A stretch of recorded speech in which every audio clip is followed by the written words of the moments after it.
Live everywhere. Daily Kos Radio on netrootsradio.com presents David Waldman. Kagro in the Morning Show.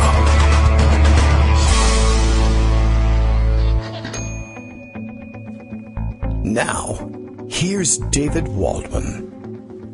Hey, good morning, everybody. It is Thursday, July 19th, 2018. All the 18s are gone from, not all the 18s, but at least one of the two gigantic, huge, he hasn't said that in a while, huge 18s is gone from the date. That doesn't mean anything. You can still go out and buy your lottery ticket. Buy one with an 18 and a 19 on it. Buy one with two 18s on it. It won't make any sense, but give it a shot. I don't know why I bother with it in the morning. Daily Kos Radio is live. I should just tell you what Bill says in the morning. Daily Kos Radio is live now with Kagro X. Hi, that's me, David Waldman. We got a special deal running today, according to Bill anyway, and I'm willing to adopt it. Non-traders get to listen free. All others pay 400 rubles, and we accept rubles, of course, or bit rubles or something like that. I have no idea how we would process payment like that, but I'm sure it's possible. And it all comes out in the laundry, essentially, as it were. Lots to discuss today. Hey, I don't know what you want to focus on. Maybe it's treason that's interesting to you. Maybe it's the new evidence of the treason that's interesting to you. I guess the big story of the day is carried over from last night. That's the way the new news cycle seems to work. You can publish your big morning blockbuster pieces the evening before, and they still count as giant blockbuster stories come morning, because now the story is how many people are talking about the stories that you released last night. I guess it was the New York Times, that miserable, horrible newspaper that never does anything right, that released the big talking point report of the evening that Donald Trump has known since prior to his inauguration about exactly what evidence the intelligence community has linking Putin directly to the interference in the 2016 election. He just didn't care about it. He chose to ignore it, and all the time that he has spent since discussing or claiming that either the interference didn't happen or no collusion, no puppet, whatever it is all done with the knowledge that there is apparently solid evidence linking the interference in the election to Putin's direct personal orders in all of this. And it's hard to believe that anything happens in the Russian government without his approval, at the very least. So that's the big point of discussion today. I don't even know, whether it's funny. We've come so far in advancing the story, not ourselves. Again, it's the reporting of many others. All of the reporting is the work of others. The speculation we do here in-house. But I don't know if it changes anything about the way we view things to know that Trump knew from the beginning. It was always sort of obvious that it either didn't matter whether he knew because it wasn't going to affect what he had to say about things, or even possibly that he had no capacity to really understand that he knew something like that because he invents his own world and his own facts. I don't know. I don't want to be too cynical about things because I guess there are still people sort of waking up to this as new knowledge, or that it somehow changes their perspective, that they were somehow willing to give the benefit of the doubt to Trump, even at this late date. And I guess I don't want to discourage that. But, I don't know. It hasn't been nearly as exciting as I feel like it should be to read this headline in the newspaper. But I'm glad it's out there and available for other people to read and react to. I'm not the only one out there reading news. And apparently it's going to make a difference for some people. It's just, to me, he's been out there making ridiculous claims all along, and this is now just one more on the pile. The one that sticks in my craw from the last couple of days was the one where he was out there claiming that to have been responsible in his time in office for doubling or possibly even tripling the gross domestic product, which is about one of the most ludicrous claims you could possibly make. And we all just, what do you do about that? There's nothing to do. You just roll your eyes and say, that's Trump for you. But, if you're considering the question of, well, how could you be shown this evidence and simply lie for the rest of your term? Well, it seems to come naturally to him. It was also observed in a tweet that made its way to me this morning that the likely plan going into the 2018 midterms, Russia still seems absolutely prepared to go ahead with plans to attack and undermine the process and possibly the results. And the idea that the Republican Party, for instance, wouldn't simply say, yeah, so what? And that Fox News and Trump and others wouldn't just say at the end, oh, well, I guess all the polls were wrong. All the polls said I was going to lose and I didn't lose. All the polls said there was a blue wave, and guess what? There isn't one. It was fake news all along. And all excuses to the contrary are sour grapes from the Democrats. And but it's ludicrous. How could he possibly claim such a thing? He's already done it with respect to the election, the last one, and he's still doing it with respect to everything else, even obvious on its face lies. There's literally nothing you could point to that would even partially justify claiming doubling the GDP, much less tripling it. He's just standing there doing it, and I don't know, people are writing it and putting it in the newspaper, and they put little warnings up at the top. Well, sometimes he stretches the truth. And sometimes now we can even say he's a liar, and occasionally you'll even say people are mentioning the T word. But it doesn't stop the machine any, so I don't know. That's not to say we don't want to keep track of what's happening, and it's not to say that there aren't people pushing back in every possible way, and that's what Greg's here to help us round up. So it's probably about time now to let him do that. Good morning, Greg. How are you? Hey, good morning. So I don't agree with you. All right. That's I'll fine. tell you why. In a good way. And that is that I think this really actually has a lot more significance. Here's what Sanger and Rosenberg actually wrote in the New York Times. 2 weeks before his inauguration, Donald J. Trump was shown highly classified intelligence indicating that President Vladimir Putin of Russia had personally ordered complex cyber attacks to sway the 2016 American election. Okay. That's more than meddling. The evidence included texts and emails from Russian military officers and information gleaned from a top-secret source close to Mr. Putin, who had described to the CIA how the Kremlin decided to execute its campaign of hacking and disinformation. Now, you may say to yourself, well, what's the New York Times doing exposing these kinds of sources? Well, CNN, back in August of 2017, wrote, 9 months, 9 prominent Russians dead. Yeah. So, maybe those sources don't have to be protected anymore. No, they're dead. They're dead. But the point is that 2 weeks before his inauguration, President-elect Trump was told about Vladimir Putin's crimes, and he's been an accessory after the fact ever since. And that is a big deal. And in fact, everything that he said about denying whether Russia was involved has been a lie since day one. And that is a big deal. And it's like when you have Trump up there in Helsinki with a horrible and horribly received, I might point out, press conference that makes even Republicans in Congress scramble.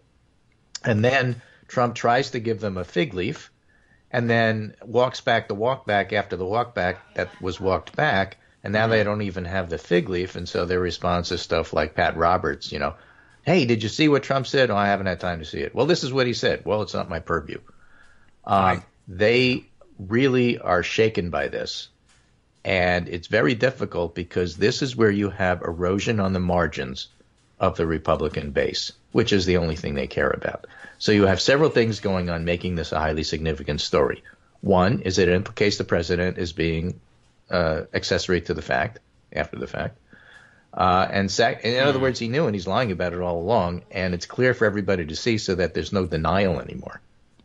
And that's why Sarah Sanders gets hit so hard at these press conferences that she doesn't want to have, to the point where reporters are actually now defending each other.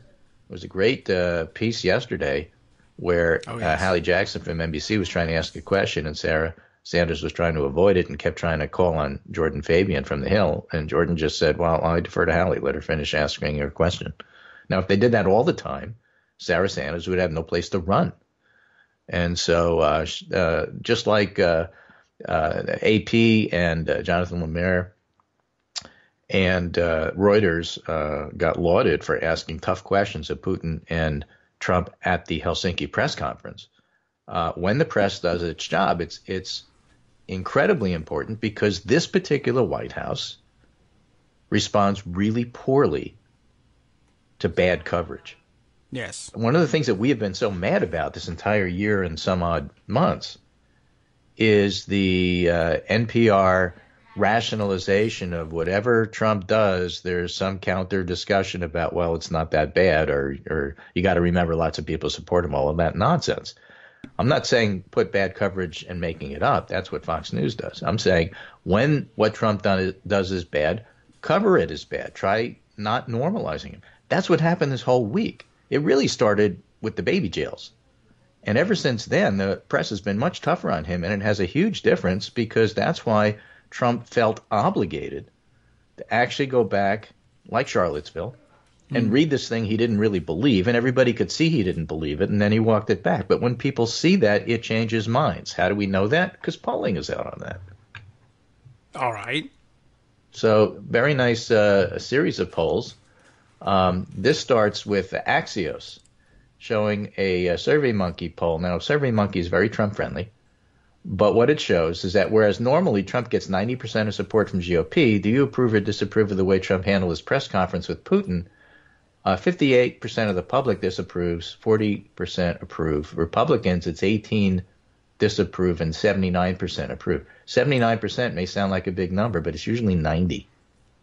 Independents disapprove 62 to 33. And CBS has similar numbers.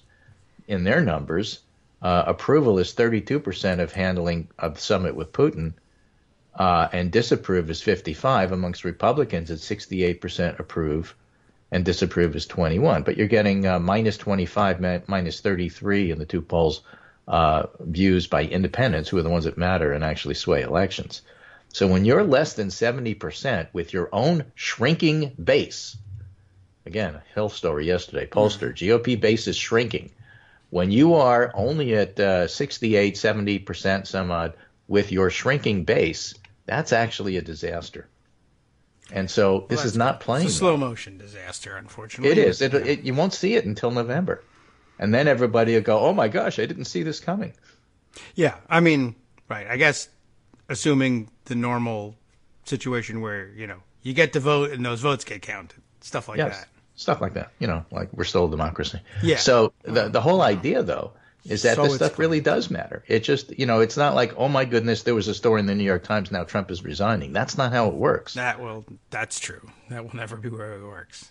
Right? But the way it works is that you start having these stories that pile on each other, and the reporters look at each other, and they talk to their editors, and they say, editors, don't tone this stuff down. This stuff is real. People are dying in Russia over this, and England. And, that's probably why Manafort won't turn.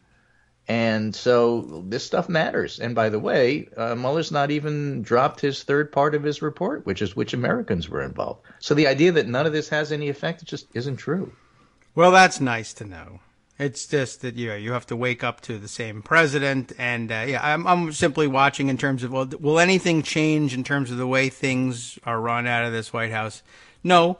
No. Is there anything things will not change in terms of how it runs out of the White House? You're absolutely right. The White House will not change because this is who they are. There's no point at which Trump will say, I really need to stop lying. This is dumb. That won't happen. That won't change. I'm just saying, you can catch this guy dead to rights and then say, but how could he possibly, for instance, it's when you say, okay, well, what might happen is suppose the Russians do some magical thing again in the midterm elections. Could it be that people would people normalize it again by standing up there and validating the claim that, hey, I guess every single thing and every single question we asked every single person was wrong, or some other thing happened. But that other thing is just so crazy. It must just be that every single poll of every single person on every single issue and every single race was just wrong. And that's the way it is. And anybody who thinks different is being sucked in by Democrat sour grapes, liars and thieves. Well, when you lose, you change your tune. And if you think you're going to lose, you change your tune. right? well, So we're seeing lots of stuff that really suggests that Republicans have a lot to worry about. The amount of fundraising that's going on is hugely on the Democratic side compared to Republicans, impressively so. And so, you got non-incumbent Democrats in Texas raising $1 million for a House race. This is unheard of. You got a couple of people doing that. Well, maybe at some point it might dawn on. I don't know what choice incumbent Republicans running for re-election really have at this stage of the game, but it might dawn on them at some point. Trump might not really care very much what happens. He's just here to rob the bank.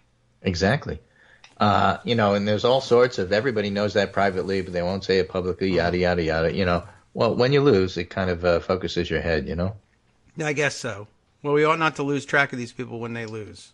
Right, Maybe exactly. We should get ankle bracelets. Speaking of Republicans doing marginal things, Sarah Posner, who follows religion stuff for the Washington Post, has a real nice thread here on Louis Gohmert, one of our favorite people to talk about. Is he religious? Louis Gohmert says, well, this is on CBN. The Christian Broadcasting Network. That's fake religion. We can tell you that's unreal. Louis Gohmert says biggest blockbuster from Helsinki Presser is Putin claimed that Russians have evidence that the U.S. intelligence paid $400 million the Clinton campaign. Yes. It says this is something we should follow up on and find out more about as well. Sure. In other words, she says, Gohmert shrugs off U.S. intelligence on Russian election meddling, says we should take seriously a Putin claim that U.S. Intelligence community gave hundreds of millions of dollars to help Clinton. The U.S. intelligence community. Oh, okay. Yeah. Because yesterday it was says, Bill I don't remember Browder. Putin saying this, but that's besides the point. So I checked the transcript. In response to the question, why should Americans and why should President Trump believe your statement that Russia did not intervene in the 2016 election, given the evidence that U.S. intelligence agencies have provided? Putin said, first, he denied the meddling, as one might expect. Then he suggested that Mueller could come interrogate the 12 indicted intelligence officers if Americans could reciprocate by allowing questioning of the officers of law enforcement and intelligence services of the U.S. He then segues to Bill Browder, and that's when he brings up the supposed $400 million to Hillary's campaign, which yesterday was picked up by Gohmert. He says, we can bring up Mr. Browder in this particular case. Business associates of Mr. Browder have earned over $1.5 billion in Russia. Excuse me. We should all go there. They never paid any taxes, neither in Russia nor the U.S., and yet the money escaped the country, transferred to the U.S.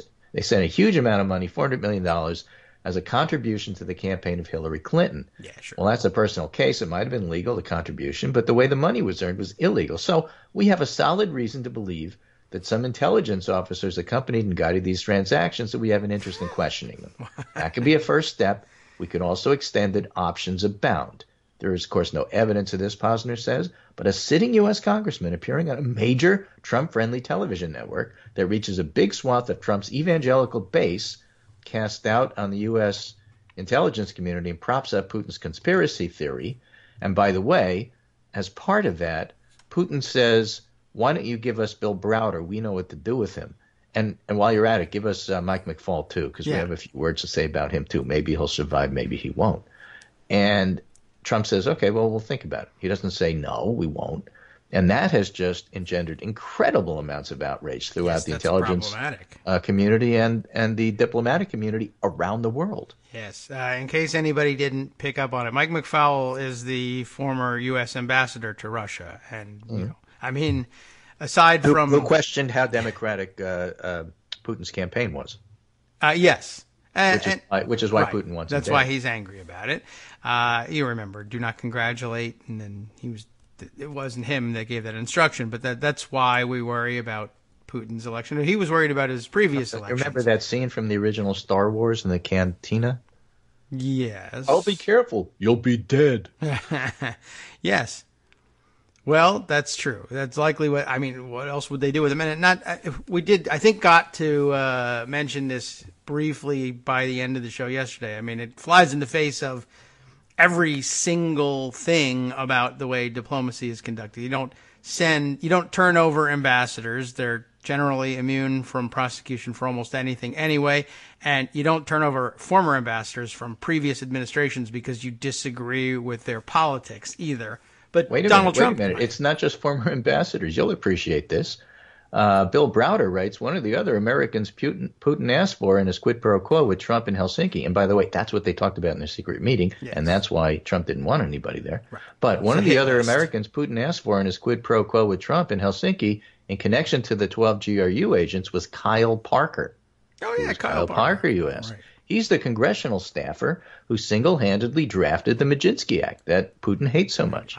So, they want congressional staffers now. Ex-congressional staffers, maybe. Who was the clerk who stamped the bill received when it was first filed? Who's the person who actually brought the thing over? Don't you have to hand-deliver these things? Yeah, right. So Putin figures, why not ask for them? So in other words, as we speculated yesterday, I think pre-show in the tweet, that the subject of the secret meeting was Vladimir Putin gave Donald Trump a hit list. I want these individuals arrested by American authorities and delivered to me so I can murder or imprison them as I see fit. And Donald Trump said, tell the press secretary when she answers questions in front of the press today, we're thinking about it, which is the big mistake. And lots of analysis about, in diplomatic circles, it's well known that Russians will make demands like that with the design in mind. Obviously, it's a ridiculous request. It's meant to be rejected out of hand. The problem was it wasn't rejected out of hand.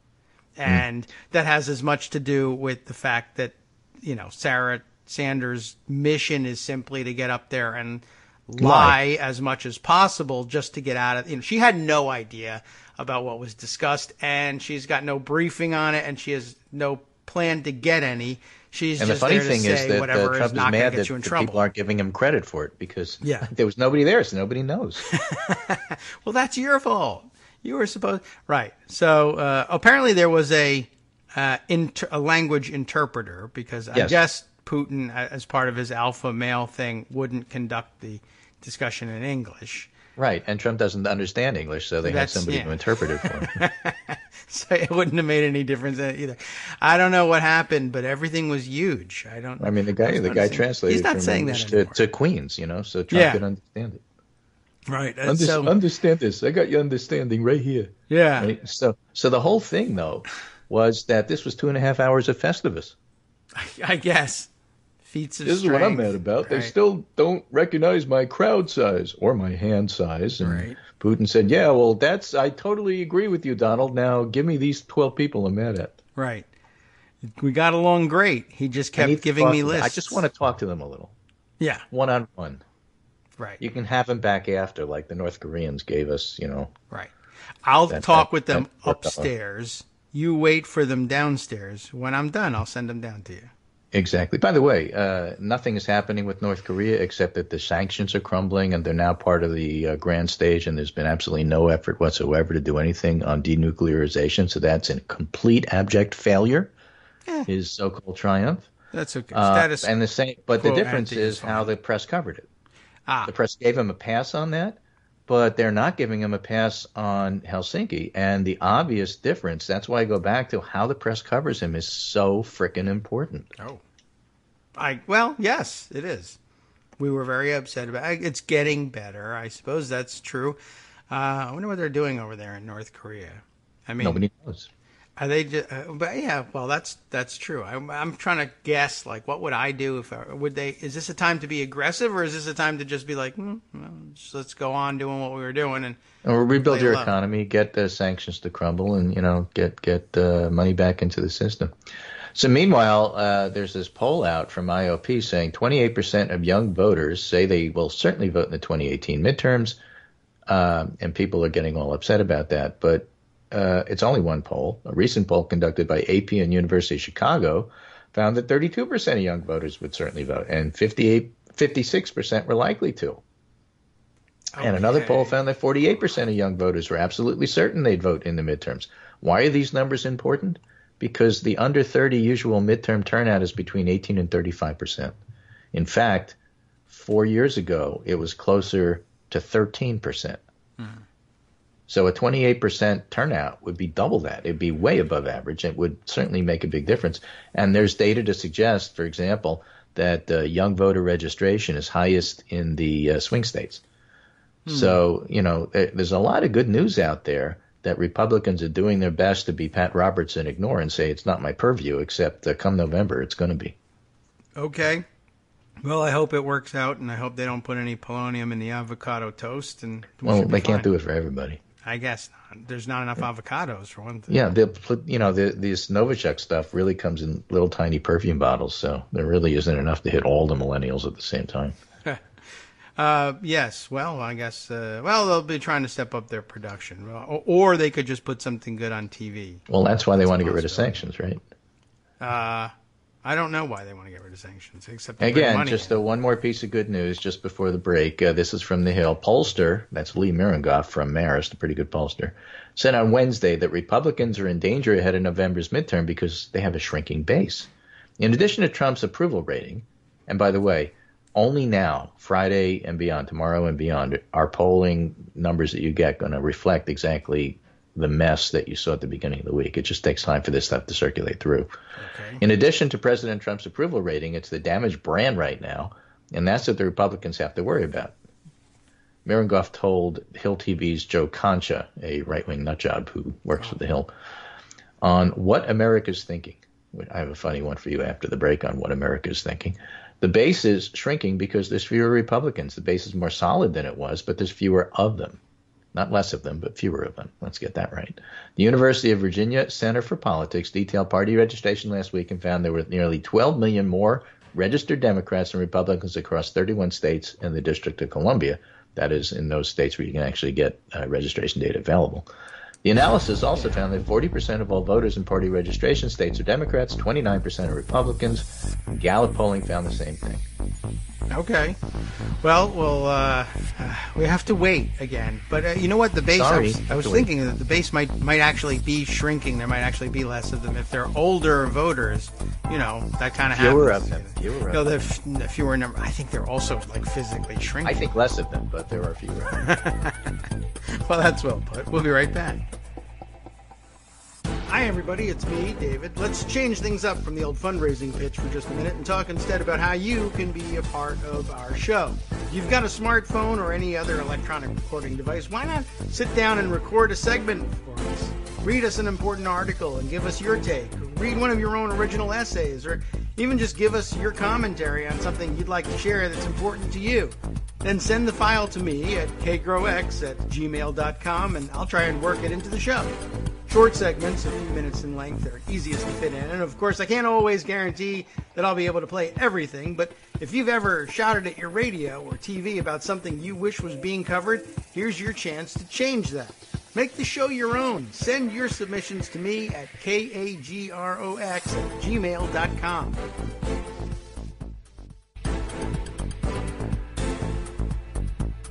Welcome back to the Kagro in the Morning Show here on Netroots Radio. We fixed everything during the break. Trump's not president anymore, and all is right with the world. So that was easy. I don't know why we didn't do it before.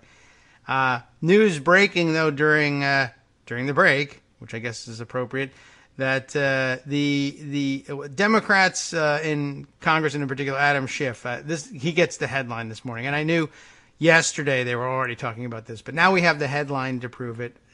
Adam Schiff moves to subpoena the interpreter from the Trump-Putin meeting. Trump wanted no Americans in the room with him so that there would be no evidence of what they did, but he doesn't speak Russian, so he had to have an interpreter. And a lot of people went through great pains to insist yesterday. No, a translator is for written material, an interpreter is for spoken material. I didn't know that. So they got it right in the headline, but I thought we might as well throw out the reasoning there.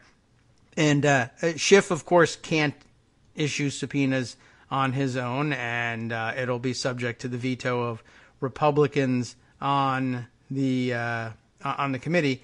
But it's an interesting move, and that's all there is out there, and the only person you can ask for.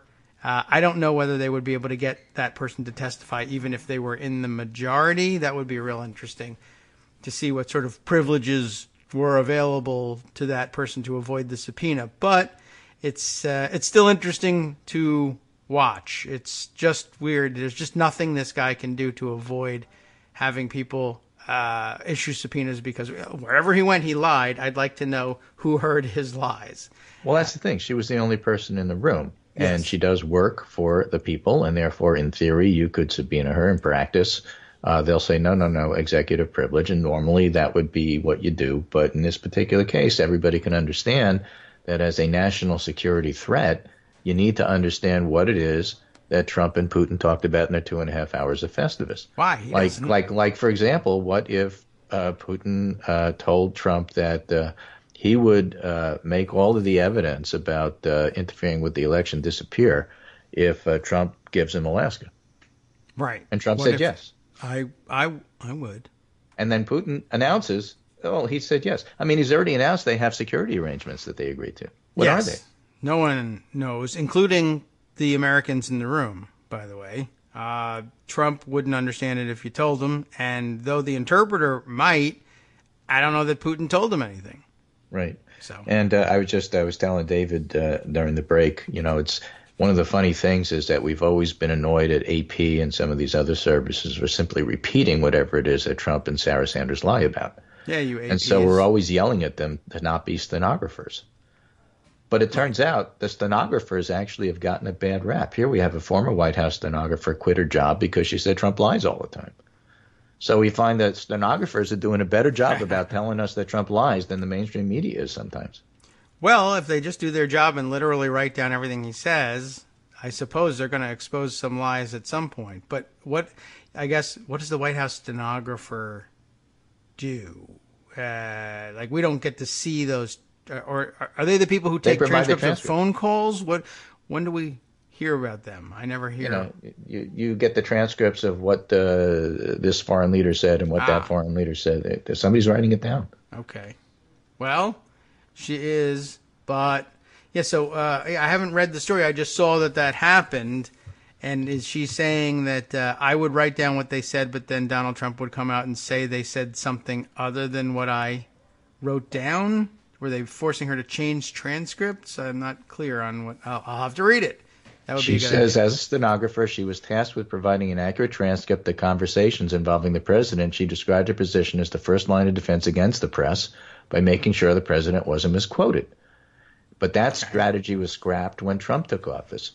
He doesn't like microphones near his face, which is difficult because as a stenographer, we often have to do that. His press office didn't include us in meetings with the press. Even if there's a stenographer present, he doesn't often say, check the transcript, because the transcript will reveal the truth, because there isn't a transcript that's accurate in terms of what's going on. That is odd. I've never heard the claim that Trump doesn't like microphones. In an op-ed published Tuesday in the New York Times, Dory Stein, this is the stenographer, illustrated the importance of stenographers by pointing to an incident last week in which Trump denied ever criticizing British Prime Minister Theresa May. His claim was proven false when a recording, this was with The Sun in Britain, when a recording of the conversation surfaced. Mr. Trump likes to call anybody who disagrees with him fake news, but if he's really the victim of so much inaccurate reporting, why is he so averse to having the facts recorded and transcribed?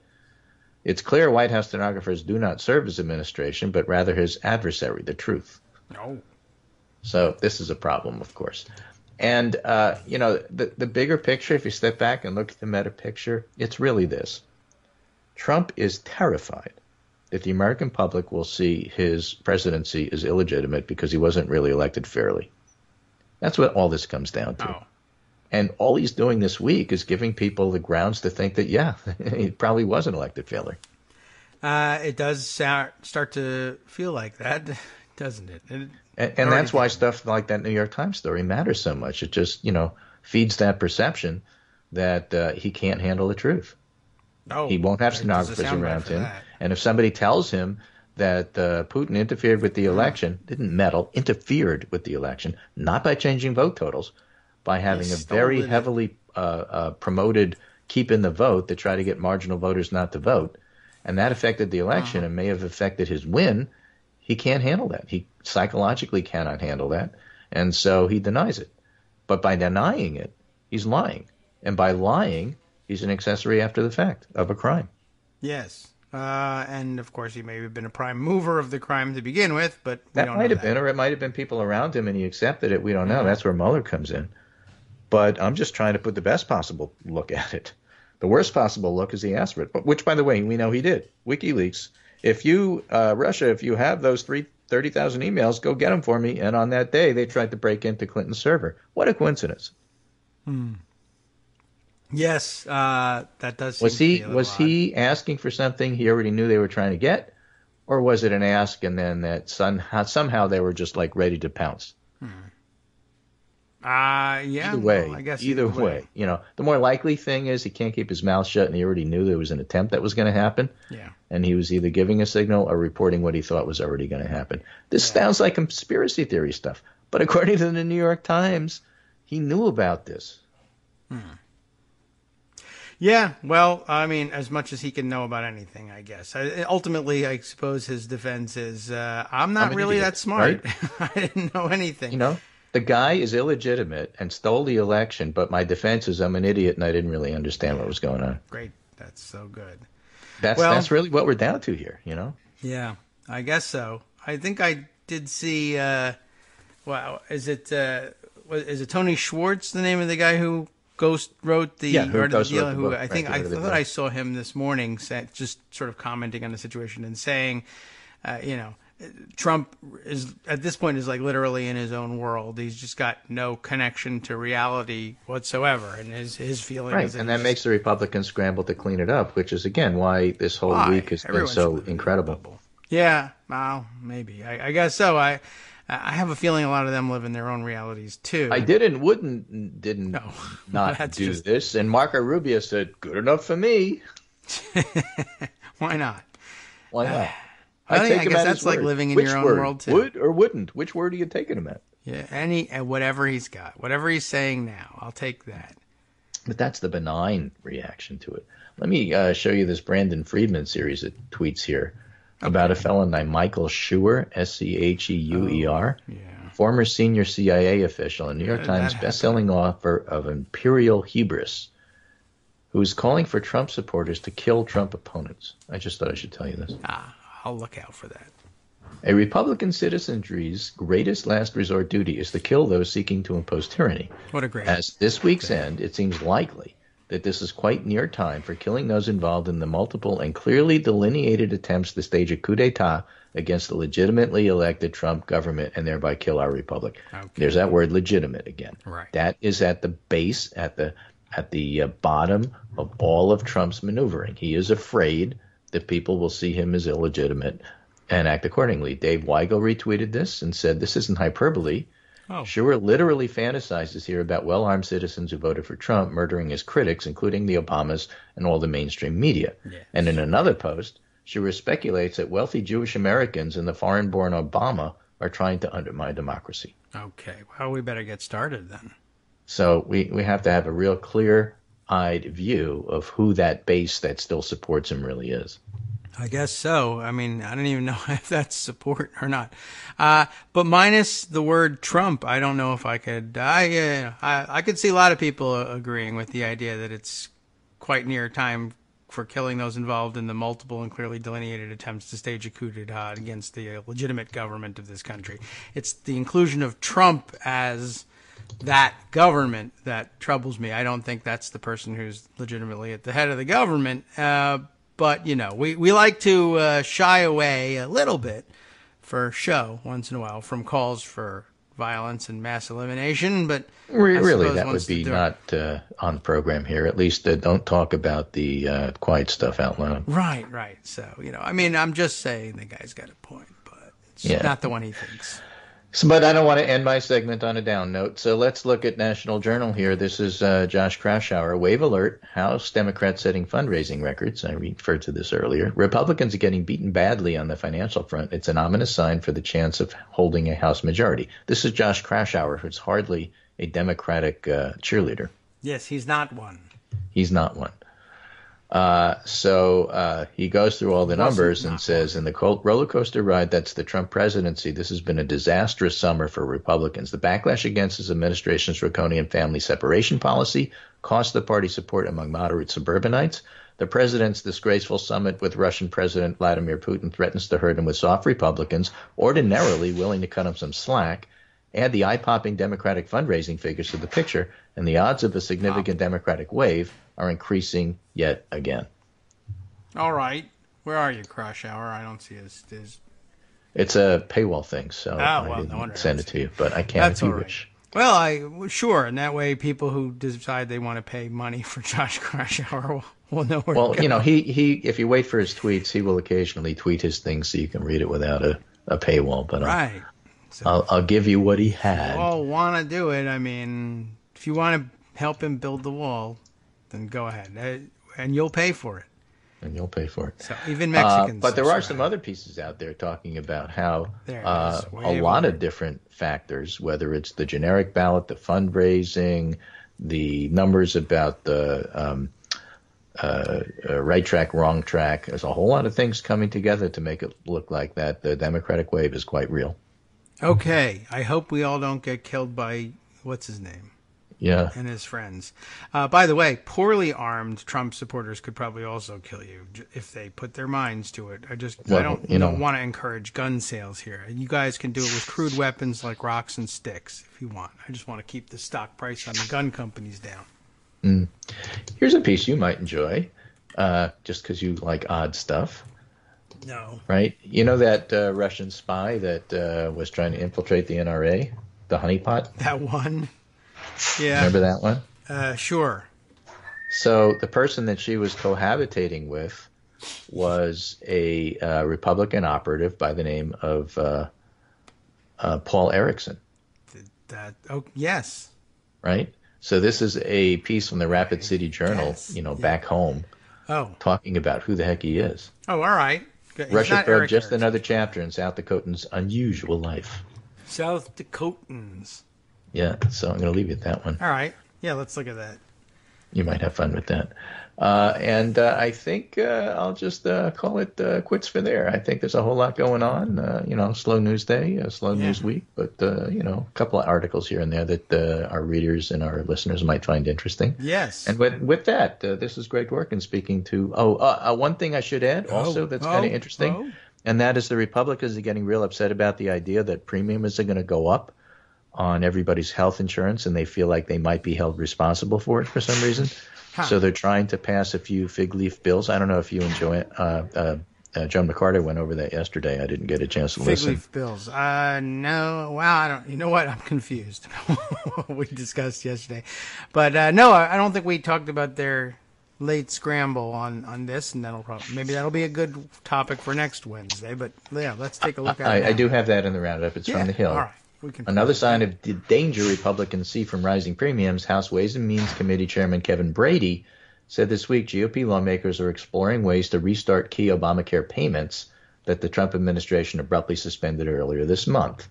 The suspension of the payments, known as risk adjustments, prompted insurance to warn the premiums would rise even more without them. The administration wants to restore those payments, and we're looking at ways we can help them do that, leaving open the possibility of a legislative fix. Why are they even looking at that? Because they know they're going to get killed on this. Well, not killed in the way that Schumer wants to kill people, but killed on this in terms of the way people vote. Let's be clear about this these days in talking about civil war. Let's be very clear about what we're talking about. That's right. Otherwise, your texts will be subpoenaed. Exactly. So, for that reason, I think it's worthwhile keeping an eye on what Republicans try to do in Congress on health care. Yeah, even though it never really has been before. That's interesting. And the idea that the administration wants to restart these payments. Sure. They're feeling pressure. That's the point. Just like they feel pressure from negative news stories. I guess. Maybe in that sense they would be interested in restarting. I don't know whether there's anybody in that office. The office of restarting payments is vacant. Yeah. And we may not ever get anybody in there. Well, the office of actually doing good things with a legislative approach is empty. That office has been vacant for like 8 years. Right, and it'll be interesting. I can't wait to see them try to bring it to the floor and then have the Freedom Caucus balk somehow and say, well, in exchange, we want the right to be able to punch anybody in the face ever that we feel like, including Ohio State wrestlers. Right. All right. And in addition, we'd like to take your citizenship away no matter how many generations you've been here. Right. Absolutely true. P.S. Native Americans, stop saying that. You're out, too. Yeah. We'll figure out a way. All right. That's it. I think you have to digest all this stuff and decide what you want to do with it. This is my end of segment. Greg Dworkin speaking with my good friend David Waldman, Kagro in the morning. And remember, all this stuff really does matter. Don't get discouraged. I know it seems like things move at glacial speeds. Things grind exceeding slow, but nonetheless, they move. Yes. Well, anything we can do to encourage the growth of glaciers is probably a good thing. At this point. Take care. All right. Thanks very much, Greg. Have a good weekend. Hope we're all here, in the United States of America and everything on Monday. I hope it's still the United States of America. Take care. Yeah. All right. Thanks very much. And, let's see. We'll follow along on this, the healthcare developments. We'll save that one. I think we'll pocket that for discussion with Joan later on and see what else we have. Speaking of pocket. The Maria Butina story, also very interesting. Took a couple of interesting turns yesterday. All the dirt was falling out. I'm a little worried about Paul Ericson. There's a lot of guns in the home, I would imagine. I think he's an NRA official. I don't know what state of repair those guns are in. I'm afraid of what might happen if he starts cleaning any of them over the weekend. His life's about to fall apart, and I don't know how well he comes out the other side, or if he does, or if he should meet with some untimely end, whether it would really necessarily have been at his hand, whether accidentally or not. It'd be a great way to get rid of a witness if you're Putin, but, wow, I'm worried about that. I don't know what he can actually tell us that we don't already know, but it would be sort of tragic to see things end that way, as opposed to everybody goes to jail, which would also be tragic for their families, yes, but I'd feel a lot better about it. So let's see. There are many directions that we can go even with just the Butina story, because there's a lot, like I said, a lot of stuff that came out, and then a lot of things that we really ought to spend a little bit of time on that will uncover wider stories of, I don't know what, of corruption and election manipulation and bribery that are still related to the central Trump-Russia story that are really interesting. All right. I guess, wow, we'll do things this way. Maria Butina, by way of segue, let's run to one of probably a half a dozen articles that I put into Pocket yesterday that had various interesting tidbits about what's going on here. Let's see. Alleged Russian spy Maria Butina, romanced GOP power broker, feds say. That's what Greg was talking about. This is the write-up by Spencer Ackerman in the Daily Beast, and it's always fun to be able to punctuate a story like this with a Spencer Ackerman piece, so we'll start there. And I'm sure you heard the juicy details of it, and they are summarized in the sub-headline of this piece. She, Butina, had a handwritten note pondering whether to work for the Kremlin, which is interesting because she did. According to a court filing, anyway, she had this note and was sleeping with a man believed to be a GOP power broker, which is also interesting because that's after all this trouble, and now you're in the headlines and all the negative ways you never wanted to be. Imagine only ranking as someone who was believed to be a GOP power broker. Okay.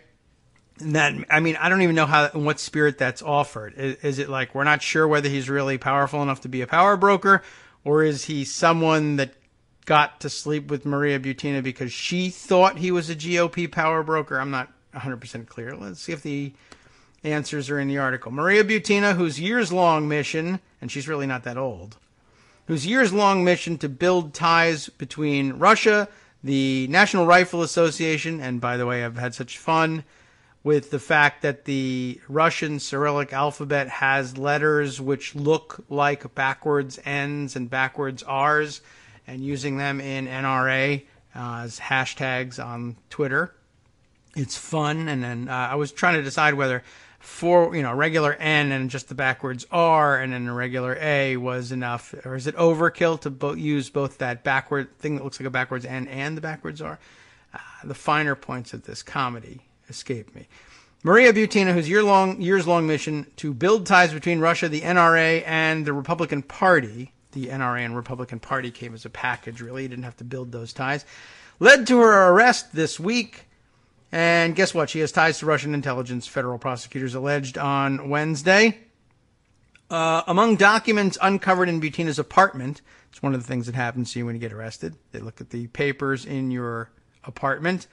One of them was a handwritten, and that's enclosed in quotes, handwritten note. I don't know what that's supposed to mean.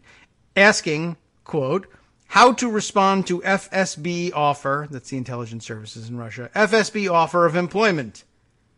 The Justice Department said in a court filing. The FSB is, of course, the successor to the Soviet-era KGB, and I guess she writes herself notes like that and leaves them lying around the house. And I don't know whether the handwritten thing is supposed to mean, I guess if you're mixed up in the world of high-level Russian espionage, I guess you could wonder, was that a real note? Was that planted by FSB or somebody else, or I don't know what, but I don't know what the scare quotes around handwritten is supposed to mean.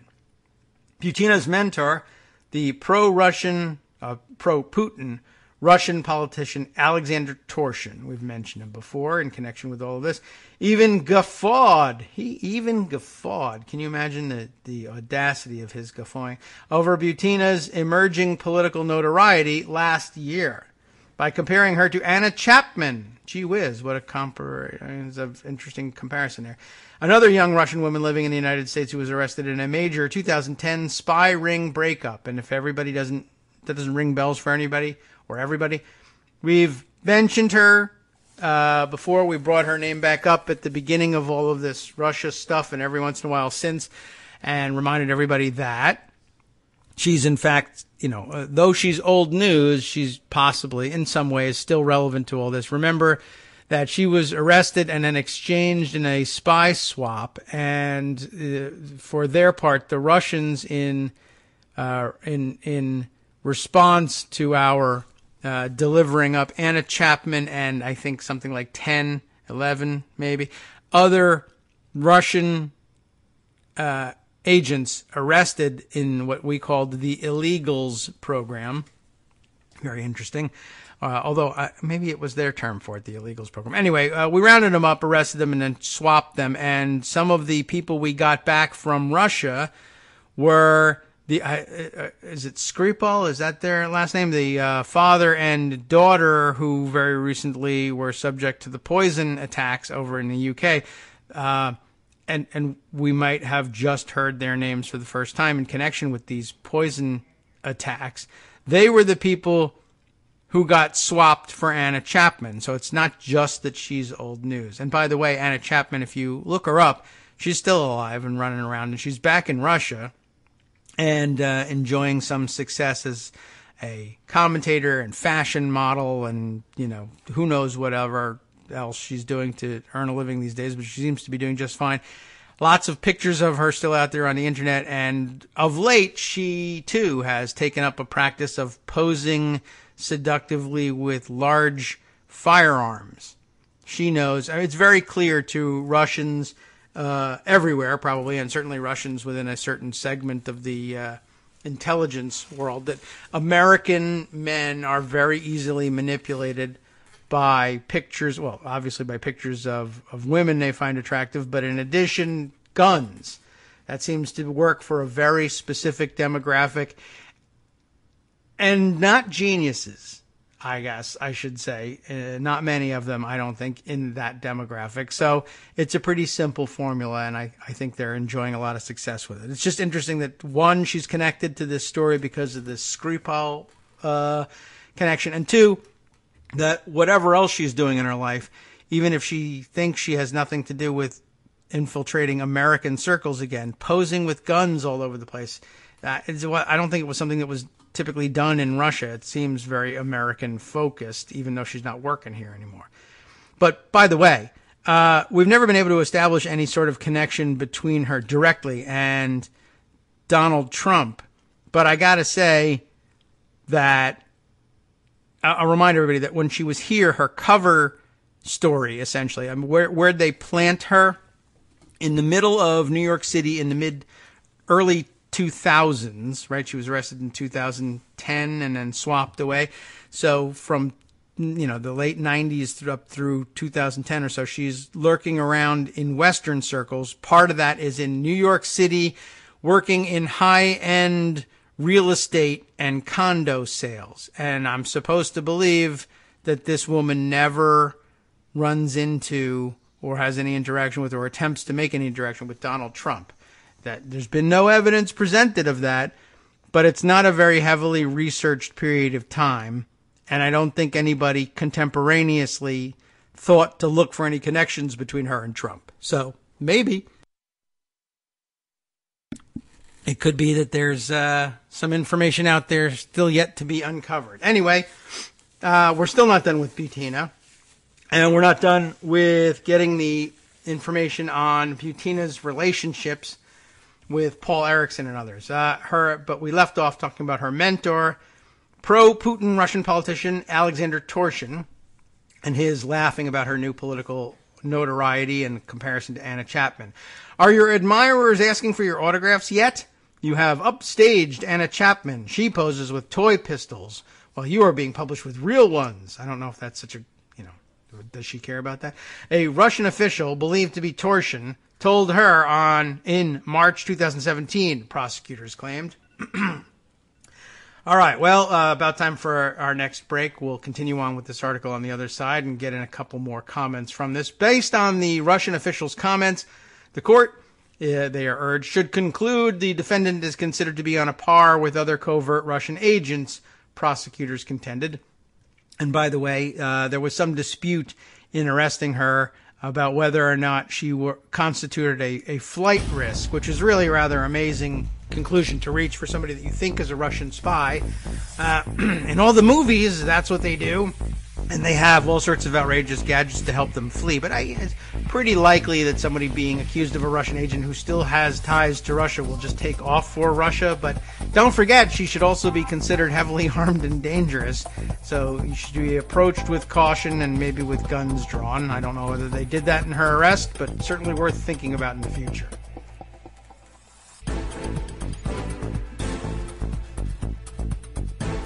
Welcome back now to the Kagro in the Morning Show here on Roots Radio, and let's continue on with the reading of Spencer. I should stop interrupting Spencer Ackerman when he's talking about Maria Butina. So, where were we? FBI surveillance also captured Butina in March of 2018, quote, sharing a private meal with a person whom U.S. intelligence believes is a Russian intelligence officer under diplomatic cover. They usually believe almost everybody under diplomatic cover is a Russian intelligence officer, but okay. Her contact information recovered by the FBI includes individuals identified as employees of the Russian FSB, including an email account with an FSB-associated domain.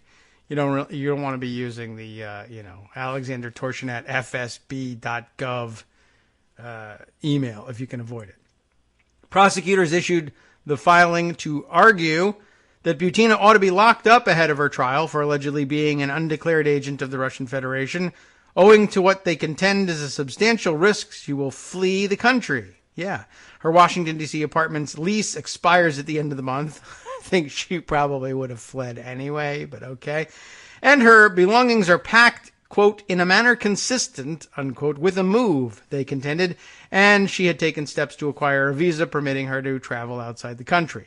Okay, well, I'd be worried about at least a couple of those things. Fair enough.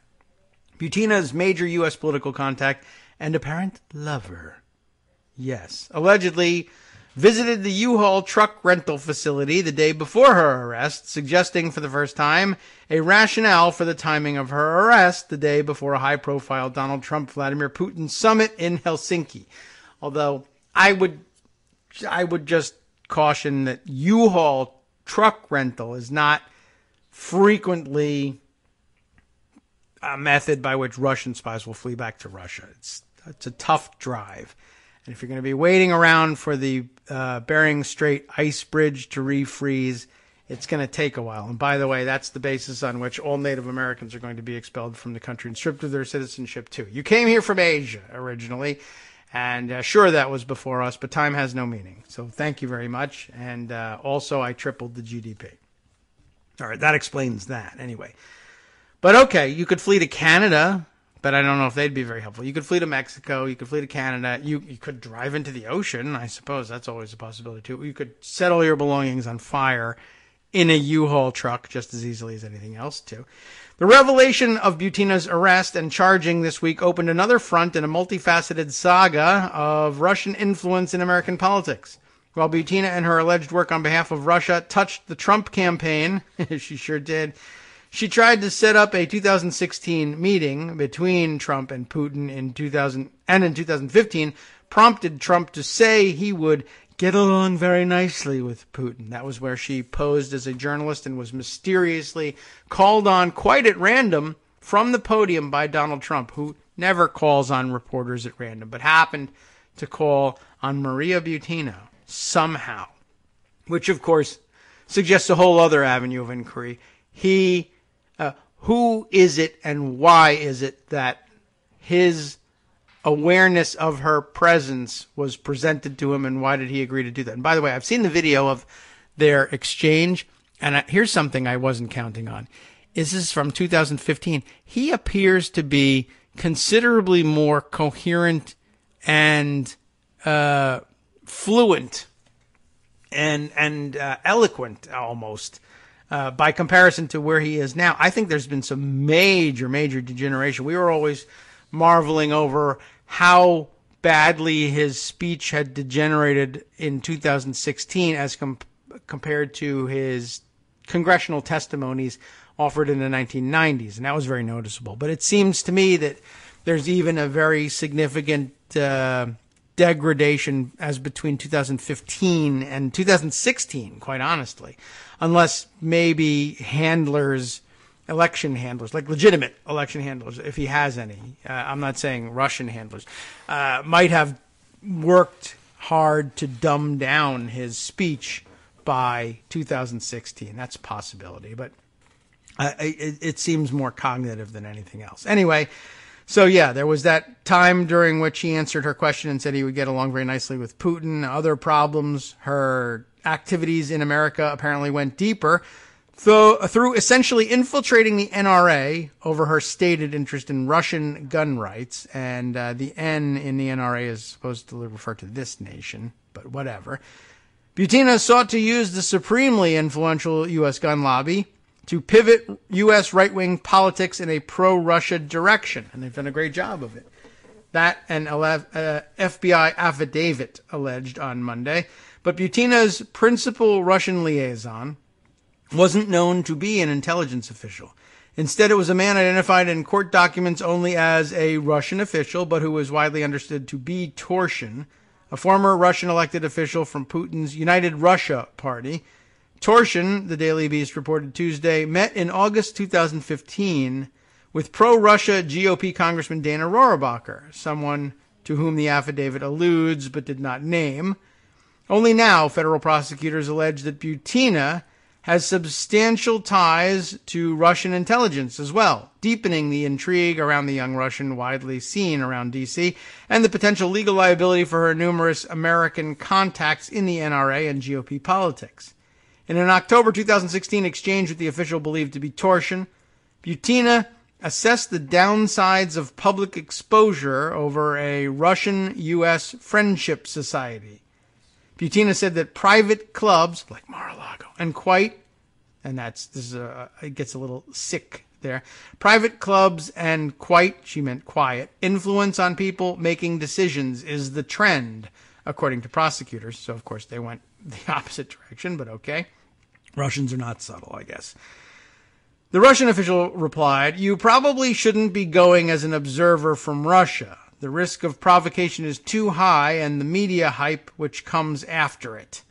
Butina allegedly agreed, "Only incognito. Right now, everything has to be quiet and careful." Conspicuously for someone with alleged ties to the FSB, however, Butina communicated with the Russian official over highly interceptable forums, such as Twitter direct messages. As well, prosecutors said Butina's chats, Twitter messages, and emails show her to be in contact with a, quote, known Russian businessman with deep ties to the Russian presidential administration, as they all do have. Indeed, you can't really become a prominent Russian businessman and not have deep ties. They won't let you live. The document describes him as worth $1.2 billion in 2018, according to Forbes magazine. Of course, they've been fooled before. Forbes' 2018 billionaires list includes 11 male Russian nationals worth at least an estimated $1.2 billion. Of course, their previous lists also included Donald Trump, and he's not a billionaire. Let's see. So are they going to actually list all 11? I guess we might as well read their names because they'll turn up eventually. Gleb Fedosov, Sergei Kolesnikov. Why did I agree to read these names? Ziavudin Magomedov, Andrei Molchanov. Most of these guys are doing a great job staying low profile so far from our perspective. Maybe they're very famous there. Boris Rotenberg, Igor Rybakov, I think we've heard his name before, Airat Shaimiev, Radik Shaimiev, that's not fair, Mikhail Shelkov, Leonid Simonovsky, and Vadim Yakunin. Please don't kill me. Forbes has described Sergei Chemezov, the former boss of Mikhail Shelkov, previously the investment chief of the Russian state corporation Rostec, as a member of Putin's inner circle. He's got a big inner circle. He does. Befriending Russia's president in Germany in the 1980s. Oh, it goes way back.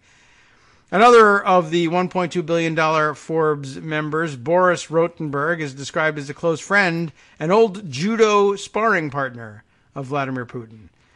Perhaps most salaciously, ready for this stuff, prosecutors allege for the first time that Butina and a man believed to be GOP political operative Paul Ericson, listed in court filings this week as U.S. Person 1, were intimately involved.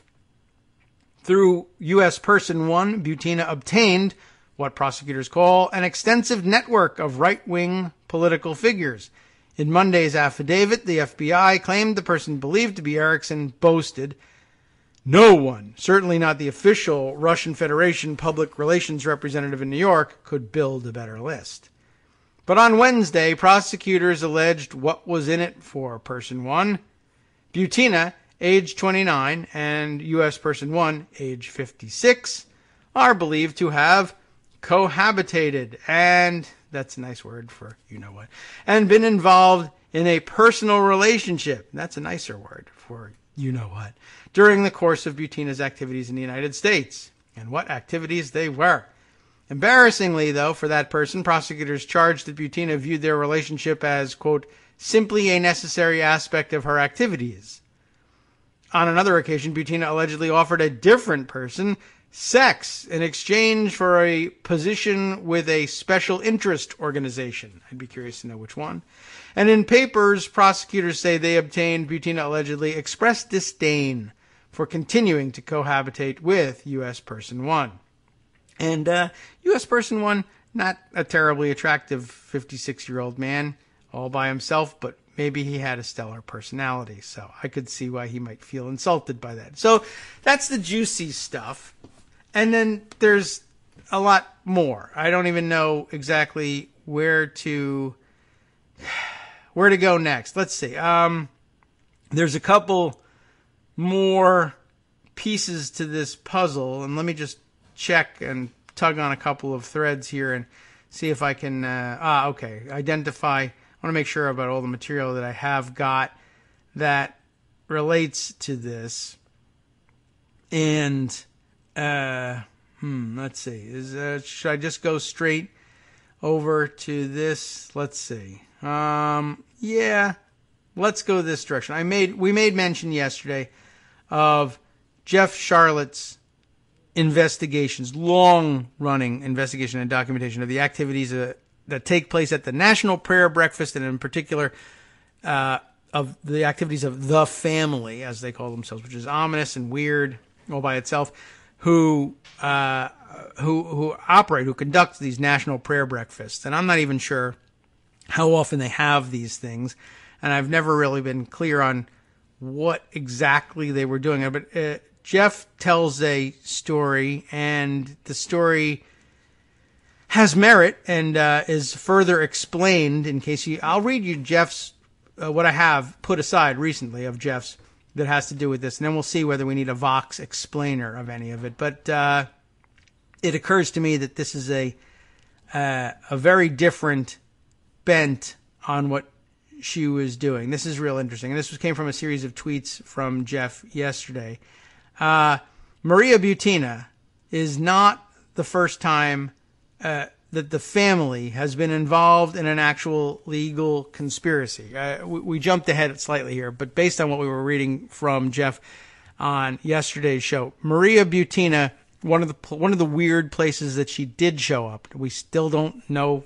We still think that it was this NSC staffer now and not her that showed up in the background of the photo of the White House Oval Office meeting between Trump and Sergei Kislyak and Ambassador or Foreign Minister Lavrov, right? But she did turn up at the National Prayer Breakfast, and there's really no reason for that to have happened, and that's what has everybody scratching their heads, I guess, except Jeff Charlotte. But she was there, and she's a spy, and she's normally supposed to be working in the gun rights area. Why the prayer breakfast thing? Well, she could be highly religious, and that's why she loves guns. I don't really understand that as a mindset, but it's a real one. People have it. But what if there's something else involved? Maria Butina, though, as it turns out, not the first time that the family who organizes these national prayer breakfasts have been involved in a legal conspiracy. In 2010, right when we were arresting and ejecting, deporting Anna Chapman from the country, as it happens, former Republican Representative Mark Silgender dodged a federal conspiracy charge by pleading to acting as an unregistered agent of a foreign power. There's been a lot of that going around lately, but this is from 2010. Which foreign power? Not Russia, but Sudan, which funneled money to him through the family. And Sudan didn't have a great deal of money to funnel at the time, but I'm sure they were stealing it from wherever they could get it, and it decided that Mark Silgender should get it. Why? Well, former Representative Silgender, a Christian fundamentalist, of which there's not quite enough, I guess, in Sudan, and they all wanted to reach out to the Christian fundamentalists, right? Whatever.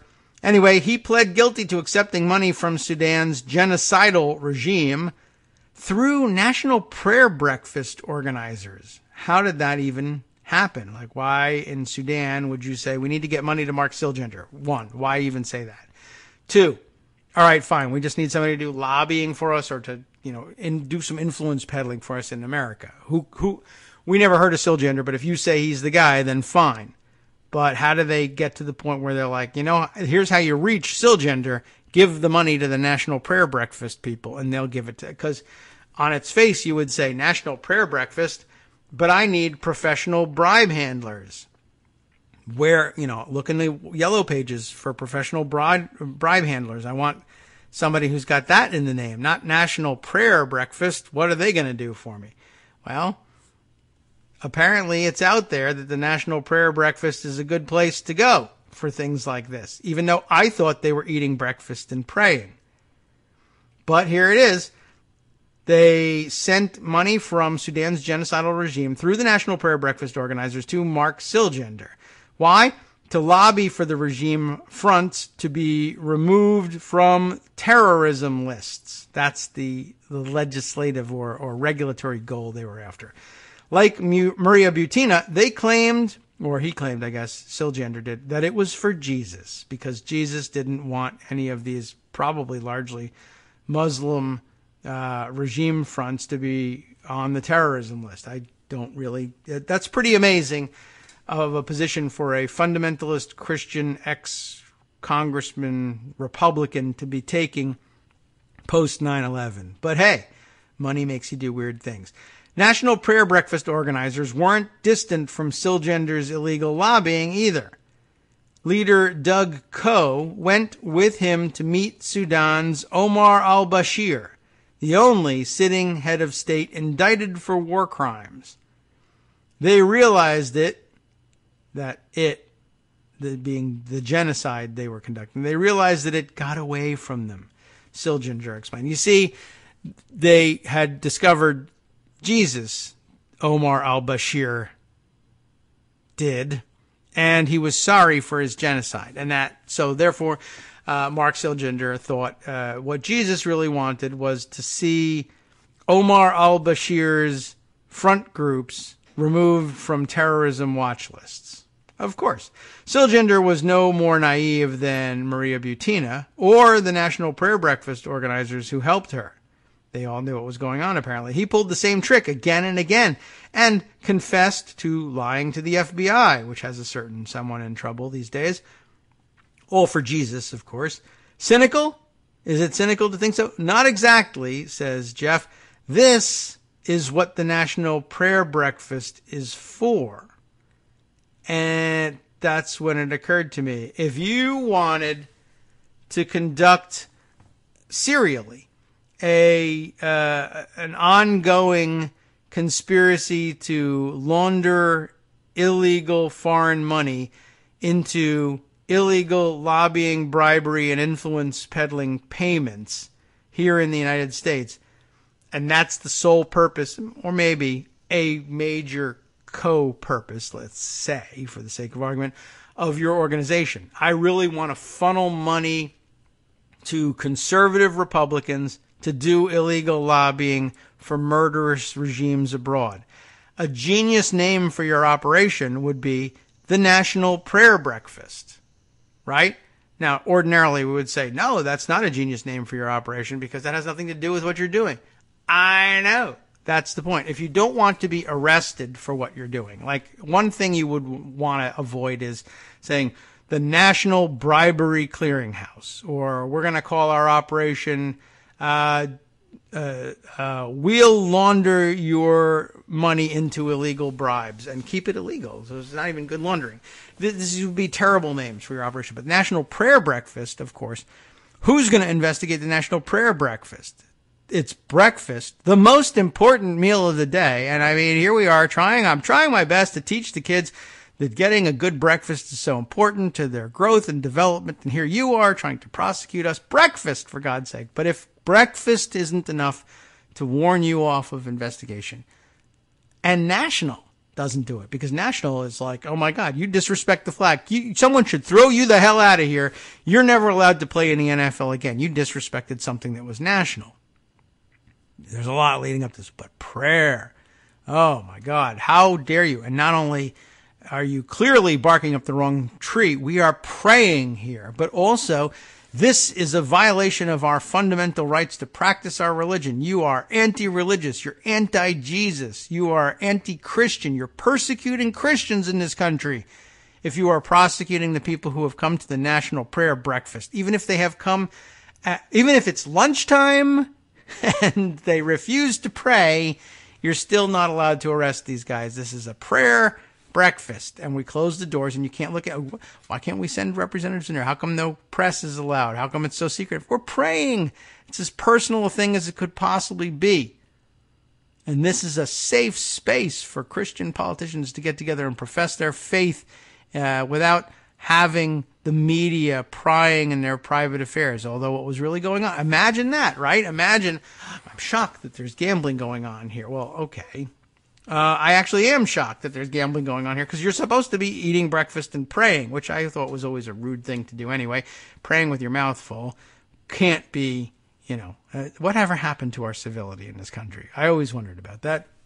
But what a great way to hide from investigative reporting, prying eyes, regulatory investigations, law enforcement investigations. You want to do your bribery undisturbed, disguise it as a National Prayer Breakfast. And occasionally they would let press in there. When all is said and done, and I don't know whether they did it before or after the real work of passing around the bribes, but they staged a thing.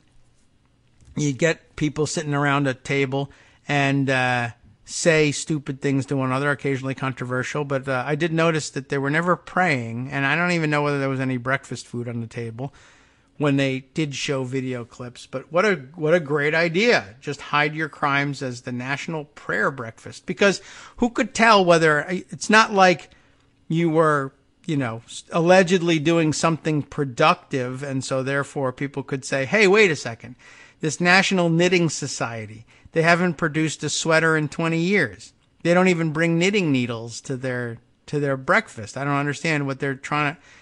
Wait a minute, they must be doing something else. There's no way to call the National Prayer Breakfast to account for lack of productivity, right? They're not praying enough. How do you know? We didn't show you the praying on television well, you can't see that. That's praying. That's really highly inappropriate. And since nothing ever comes of it, I mean, the only issue is, do they have it and do people attend? And a big deal. Did the president attend? Did the president not attend? Now you know that if the president was attending, he was collecting bribes, or at least if he was a Republican, he was. I suppose occasionally they might invite some Democrats to, I don't know whether they bribed them while they were there or whether they were just saying, well, now you're on the hook you're implicated too if you actually start investigating us. That would be another brilliant plan on their behalf. Anyway, if you don't believe it, or you only believe it if Vox tells you, there is a Vox explainer about all of this. Let me open that one up, and maybe we can spend the few minutes remaining before our last break skimming through this. How the National Prayer Breakfast plays into the indictment of an alleged Russian spy. Journalist and author Jeff Charlotte on the National Prayer Breakfast, Maria Butina, and the group that calls itself The Family, by Tara Isabella Burton, or more accurately, as interpreted by Tara Isabella Burton. Jeff Charlotte is going to tell his story, and she is going to write it down for us. And here's how it goes. Last week, under the guidance of Special Counsel Robert Mueller's investigation into potential collusion between the Trump campaign, no collusion, and the Russian government, the Department of Justice indicted 12 suspected intelligence officers, Russian intelligence officers, accusing them of interfering in the 2016 presidential election, by which we elect our president and also Congress, Vox. They're going to do these sorts of things. This week, arrests continued. Maria Butina, a Russian graduate student at American University, and gun rights activist, neither of which really describe her job, was accused of acting as an agent for a foreign government. And perhaps later after the break, a little bit more about this American University business as well. Yet, according to the Department of Justice affidavit, one of the most striking elements of Butina's case was that the venue she allegedly chose to exert in her influence was the National Prayer Breakfast, a long-standing Washington tradition. It's true. The event has been attended by every president since Eisenhower and has about 4,000 attendees, influential policymakers and foreign dignitaries alike, annually. 4,000 attendees. At the 2016 and 2017 events, Butina allegedly met with unnamed American officials and very influential Russians, and seems to have successfully attempted to broker meetings between figures in these groups. It's not all necessarily just bribing that's going on there, of course, and I'm sure the original idea was perhaps something slightly different. But again, good cover to get American officials together with foreign officials away from prying eyes. Normally, those are meetings that have to take place with very strict protocols, and they're openly observed, and it's very difficult to broker any deals without tipping people off that something is happening if you then close the doors. I mean, it's not that they can't conduct private negotiations. Certainly diplomats of both countries are able to do that from time to time, but the excuse for closing the doors is something of import is happening here, whereas the excuse for closing the doors on a National Prayer Breakfast is we're praying, this is private, and that's enough, to turn our eyes away and stop looking out of respect for the prayer they're doing, and I don't know whether they're really doing any praying. Anyway, continuing with their explanation, it's striking when you consider that something more insidious than prayer is understood to be taking place at the breakfast, according to Jeffrey Charlotte, an associate professor of literary journalism at Dartmouth College. In 2009, his book, The Family, The Secret Fundamentalism at the Heart of American Power, Charlotte chronicled the influence of a Christian organization known publicly as The Fellowship and internally as The Family, the founders and administrators of the National Prayer Breakfast. The Family, of which Charlotte reports Vice President Mike Pence and Attorney General Jeff Sessions are members, is an intensely powerful organization whose specific vision of Jesus as the ideal strongman how interesting is that, governs their political theology and who have found in a strongman sympathetic President Trump an ideal vessel for their beliefs. What's interesting about Trump is that he's not really a believer, yet he's put together the most fundamentalist cabinet in U.S. history. Charlotte told me Wednesday, there has never been one like this. It's the most family, capital F family, like the family, friendly. I guess the most family friendly there's ever been. We'll be right back.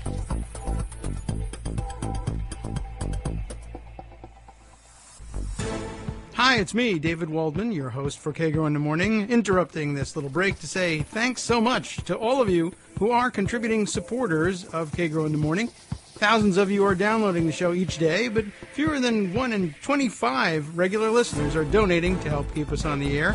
For the money you'd spend on a single 3-minute iTunes song, we bring you 2 hours of great news and entertainment every day, 5 days a week. Patreon.com, Patreon.com makes it easy. You can find us there by searching KagroX or David Waldman or Kagro in the Morning or even Daily Coast Radio in their search box, and you'll be right where you need to be to make easy, recurring monthly contributions to support our show. Once again, thanks so much for your support.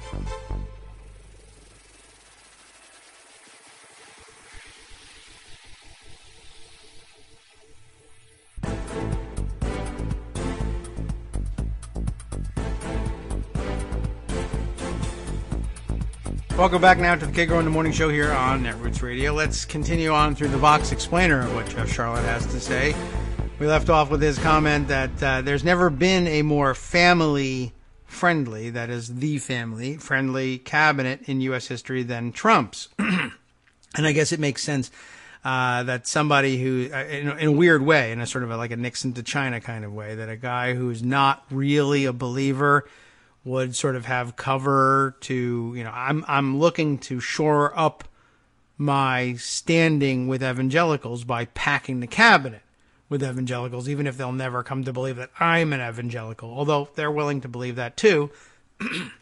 So, but I don't know if he knew that from the beginning. Anyway, according to Charlotte, the family frequently uses the National Prayer Breakfast and the week surrounding it as a backdoor recruiting and diplomacy tool, often using the events around the breakfast as a means of back-channel engagement. And they love back-channel engagement in the Trump administration.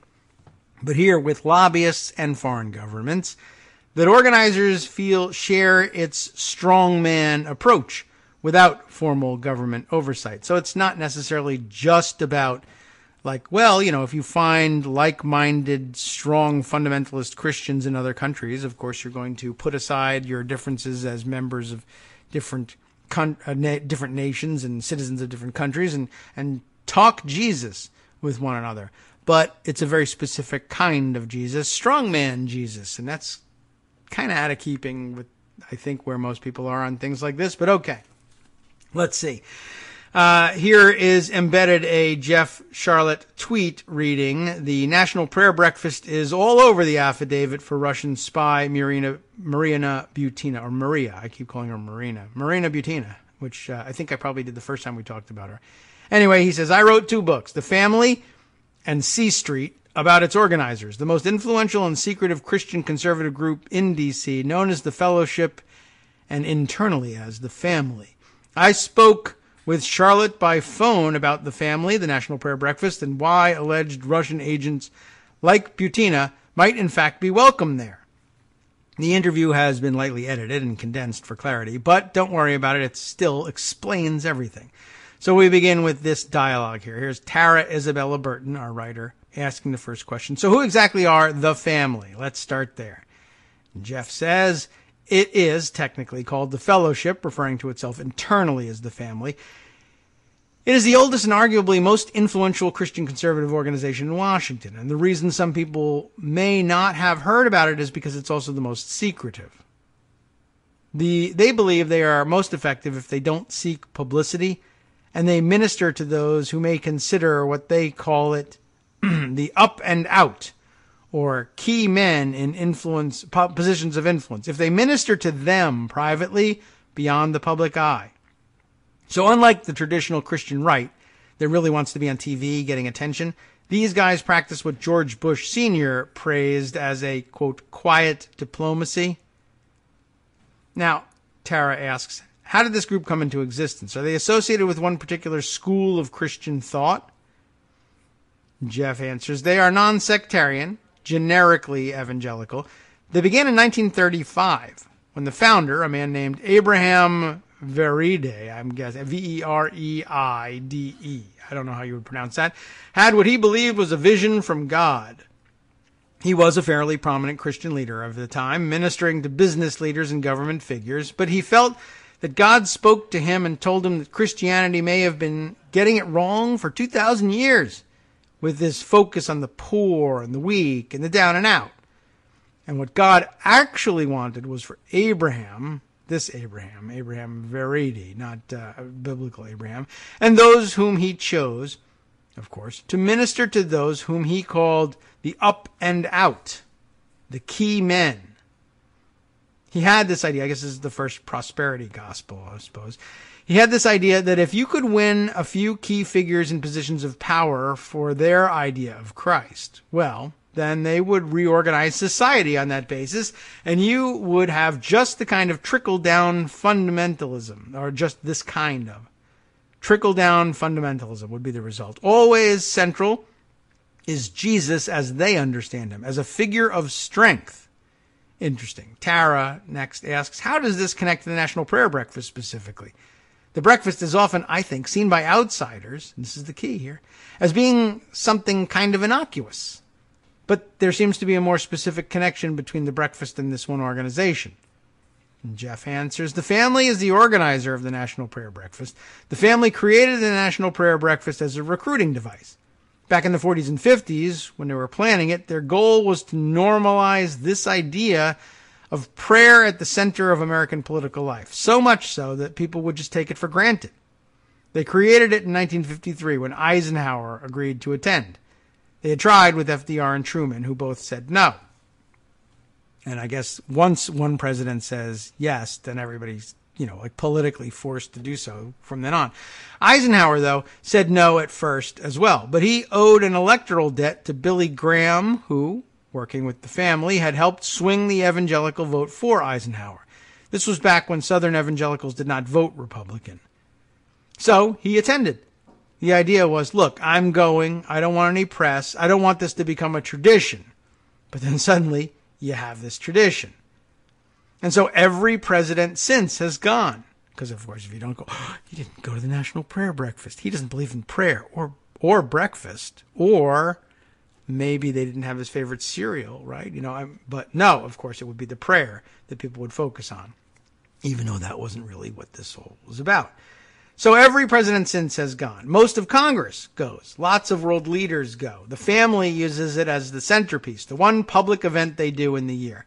But it's only 0.1% of the iceberg of their work. As they describe it, it is a recruiting device to bring those whom they are interested in into what they describe as prayer cells, where they meet. And I'm quoting here from family documents, where you meet Jesus man to man, of course. Meanwhile, around the prayer breakfast, which is just one event on the first Thursday of February, there's our answer, is a week-long lobbying festival. You get the oil industry hosting events. You get defense contractors hosting events. So you look at the list of foreign leaders who are coming again and again from around the world. They're there for access to American power. They are there to cut deals. Michael Cromartie, a longtime conservative religious leader in Washington and no lefty, was critical of their lack of transparency. He says, look, I'm sure people use this to gain entree, and entree they do get. Another source says the National Prayer Breakfast is used by the family to circumvent the State Department. This is an interesting concept. They are arranging meetings with a real who's who of nasty figures, the kind of government leaders from foreign nations who might not otherwise have access to American power, but who the family, in pursuit of their strongman vision of Jesus, thinks are actually anointed by God for leadership. Tara follows up. This brings us then to Russia and to Maria Butina. What's her connection to all this, and why is it so significant? Well, Maria Butina, according to the affidavit from the Department of Justice, used the prayer breakfast twice.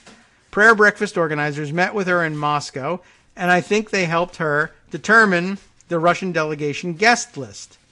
I mean, I think one thing we want to pay attention to is there's a lot of emphasis on the idea that Maria Butina sort of infiltrated the conservative American organization to gain access for Russian interests. It's worth paying attention to the ways in which they helped her. They actively helped her. It's not like she just showed up. They saw her as access to. And now I wonder, was the family the unnamed interest group to which she wanted access and for which she was apparently allegedly prepared to trade sexual favors? Because that would be a rather perverse thing, to sleep your way into this evangelical organization. But I bet it's not as perverse as we think in terms of its oddity or exoticness. It probably happens all the time. Look at things from the family's perspective, Jeff continues. It's exactly the kind of work they do, right? Tensions are strong between the United States and Russia. The family imagines itself as a peacemaker. It's a good thing, you see, just like Trump. This vision of peace is a strongman vision. It's, we'll have world peace, whether it be by all living together in a natural harmony or all living under the thumb of a single dictator. We'll all be at peace one way or another, right? We just happen to prefer under the thumb of a strong dictator, especially if we can control the dictator through religion. The vision of peace is a strongman vision. The two strong men should meet and hammer things out, and then Jesus will be there shaping things. How nice. So they're going to look at Russia and they're going to say, that's exactly who we want to reach out to. And they're going to do that in the context of this long-standing and really growing American Christian right love affair with Putin. They see him as modeling Christian leadership. How odd and how interesting. But again, I mean, as we were just hearkening back to Thursday's conversation, couldn't a president, even by surprise, declare this to be his foreign policy vision too? Is that automatically illegitimate, even if it's not based in any fact or anything, or it's really just cover for something else? So from their perspective, I'll continue with Charlotte's discussion here, they're not helping a Russian spy. They're helping bring peace between two worthy and strong leaders who were chosen by God. It's a sincerely held religious belief, right? And that's an important thing. We learned that from Hobby Lobby. So it can even get you off the hook on espionage charges, I guess, and treason.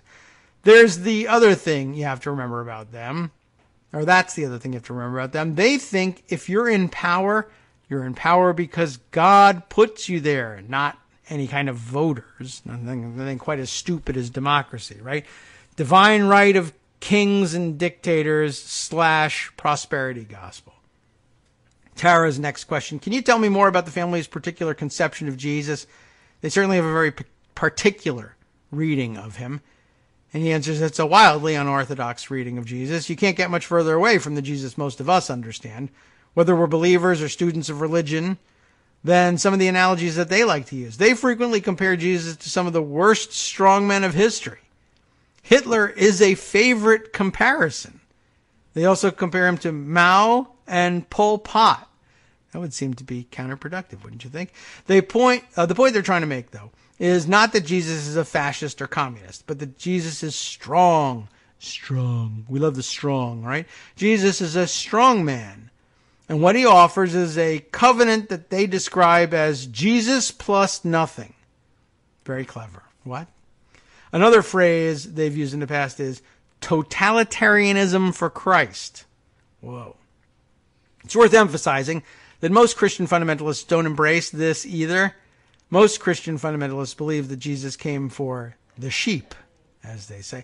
But the longtime organizer at the National Prayer Breakfast, Doug Coe, says, nope, Jesus was there for the wolves. He said, now, you could go and you could minister to the sheep, but that takes forever. What if you went to the wolves? And not just the wolves, but the leader of the pack. A few years ago, in fact, an evangelical writer named Lance Wallnau, Wallnau,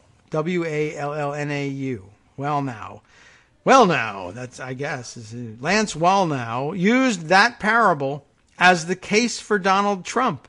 How do you like that? Gee whiz. What a surprise. Most rapture believers and most evangelicals are premillennial. They believe that there's going to be a sort of apocalyptic moment, and then Christ is going to come and rule for 1,000 years. The family fits into a different point of view called postmillennialism. And this is the idea that Christ isn't coming back until we establish a world Christian order for 1,000 years. The family uses it to pursue what they describe as the long-term goal of 200 world leaders, united quietly through the family and their devotion to Jesus as the family understands him. How do you like that? That's actually the end of their discussion, which really seems like it should be the beginning of the discussion. And I guess we will have to, maybe we'll spend the time between today and tomorrow, or today and the next show that we focus on this aspect of things, to read up on what Jeff's been writing these days. And really, it's time probably to pick up his two books. Again, The Family and C Street. C Street may ring a bell with you. C Street is the location of their secret, once secret clubhouse, and I guess it's no longer a secret. And isn't C Street where Steve Bannon's place also was, which wasn't Steve Bannon's place, belonged to that weird Egyptian politician that he let him use as the Breitbart embassy, and in which he still lives, even though he's supposedly separated from Breitbart. And golly, that's another story that I think the press ought to be pursuing. But C Street was where they maintained a townhome, the family, and they very frequently let members of Congress who were members of their inner circle, the family's inner circle, live there while serving in Congress. And I don't know whether there was rent paid or what, but I guess in the wake of the Scott Pruitt scandal, I guess there's always room for wondering about that. But lots more there yet to uncover in the Butina NRA National Prayer Breakfast section of the quagmire we now find ourselves in here. Let's see. Much more still out there. Not much more that we'll be able to fit in, but let's throw this one out there just to call back to a story we've mentioned once or twice in the past, that being the parallel investigation going on, not in the UK or Great Britain or the Great K or whatever you want, a combination of names you want to call it. Fascinating to Donald Trump, endlessly fascinating that there were different names that you could use. But the one going on in Spain, remember that one? Michael Isikoff reporting for Yahoo News under this headline, Trump's son should be concerned. And we mean Don Jr. here.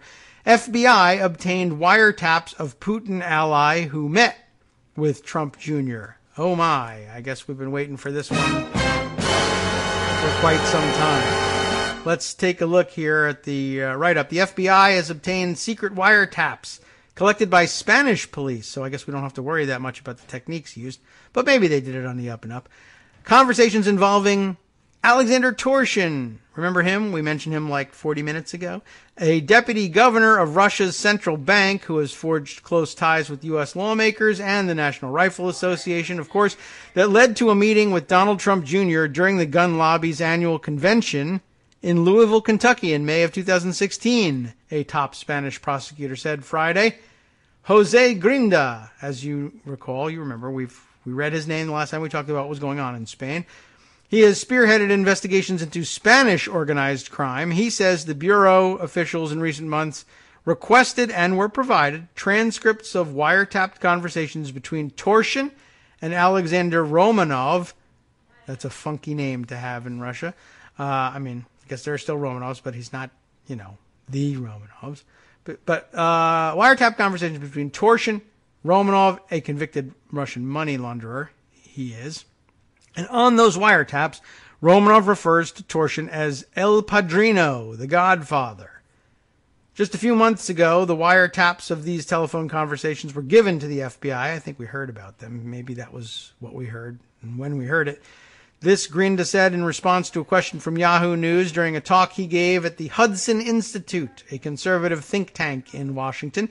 Asked if he was concerned about Torshin's meetings with Donald Trump Jr. and other American political figures, Grinda replied, Mr. Trump's son should be concerned.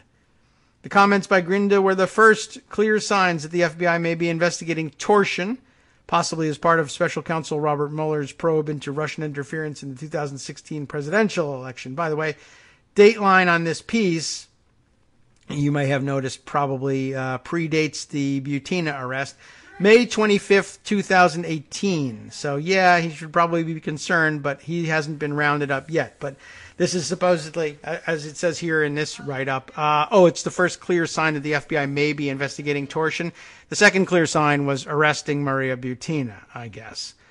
Anyway, torsion. A close political ally of Vladimir Putin had multiple contacts with conservative activists in the United States during the election, seeking to set up a summit between the Russian president and then candidate Trump.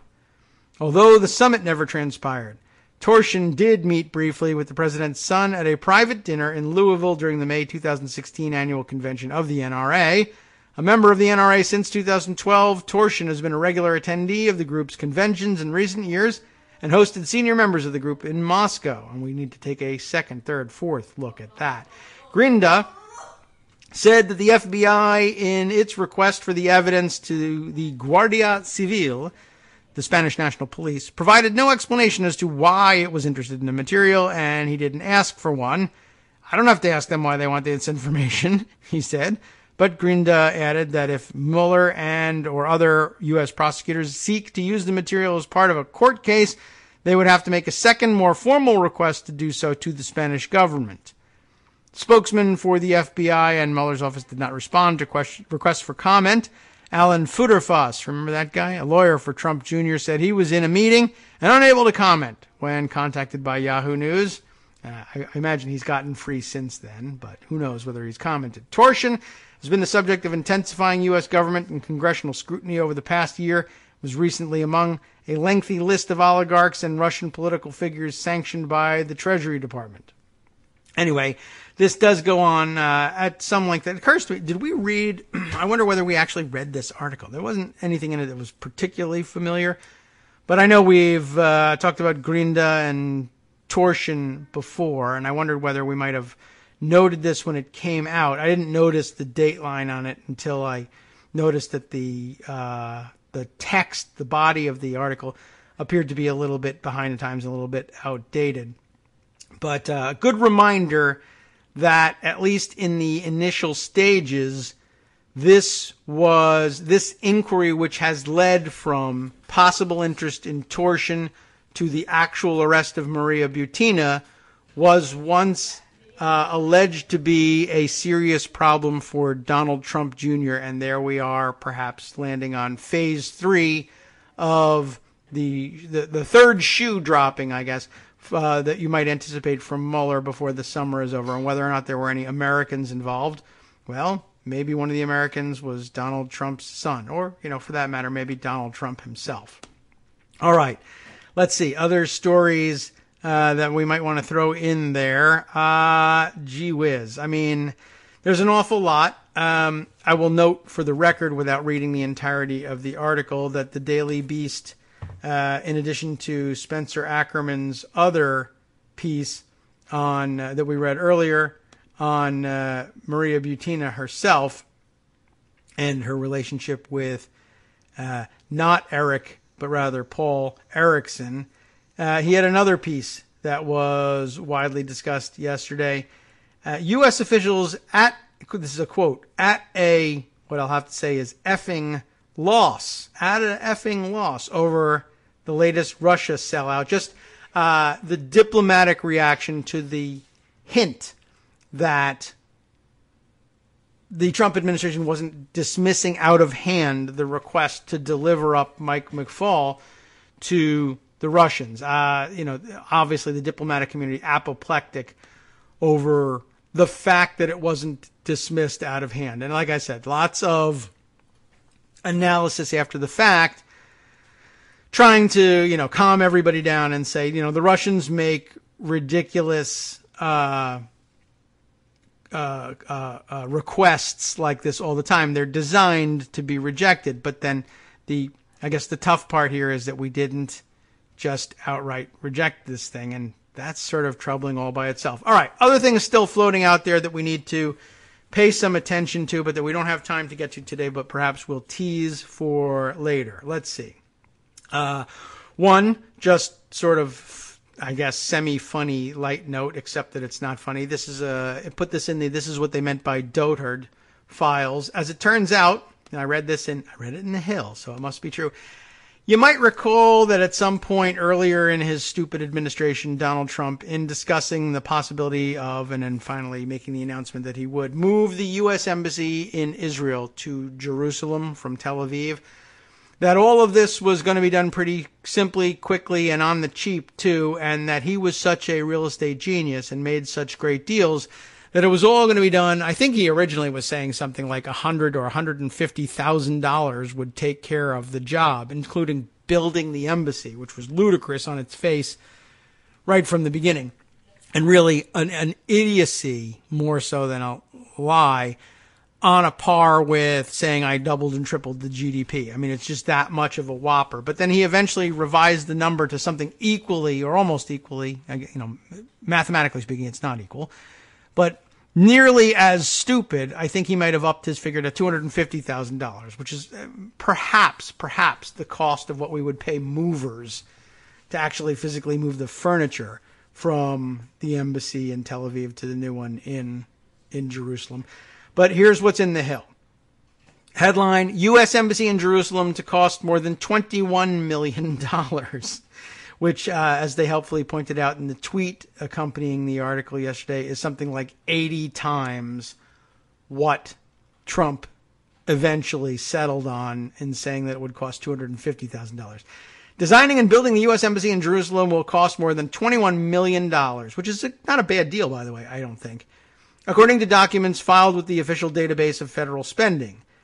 AI Monitor first reported the filing, which occurred on July 9th, and shows that the State Department granted the Maryland-based Desbild Limak D&K, that's the name of the company, a contract worth $21.2 million to design and construct addition and compound security upgrades at the embassy.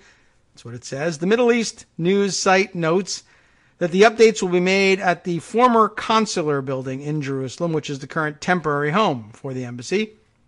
The figure runs counter, let's say, to past statements that President Trump has made regarding how much it would cost the U.S. to move the embassy from Israel to Tel Aviv to Jerusalem. Oh, maybe he really was just talking about the cost of the trucks. Anyway, we're going to have it built very quickly and very inexpensively, Trump said in March.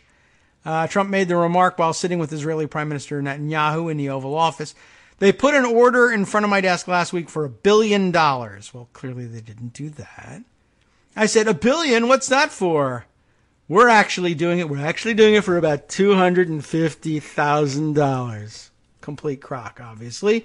Trump later raised his estimate in a press conference with German Chancellor Angela Merkel in April, saying the renovation would cost between $300,000 and $400,000. The news outlet reports that in addition to the $21.2 million contract for upgrades, the U.S. government has already allocated $300,000 for the new embassy. That's probably where he was basing that figure.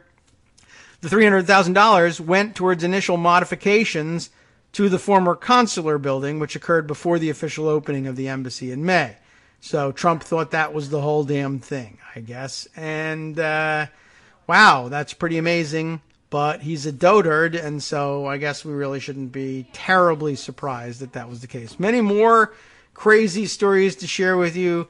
Much more in the direction of the National Prayer Breakfast. Definitely want to keep looking into that.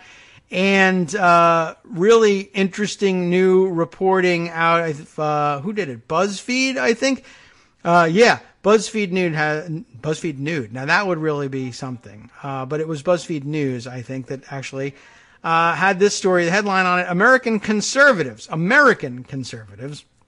played a secret role, now no longer secret, I guess, in the Macedonian fake news boom ahead of the 2016 elections. We spent an awful lot of time just pondering that and marveling at the fact that it was even an industry that had, and I think at the time I really did think those kids, those meddling kids, like in Macedonia, really just creative geniuses noticing a niche here and exploiting the advertising algorithms that allow you to make money through getting clicks, and so they just said, well, let's make the most outrageous stuff there is and aim it at the biggest internet market there is and see if we make some money. And looking back, I really think that's kind of what I thought about it. I don't remember making any formal notes or any formal conclusions about it, but that was my feeling.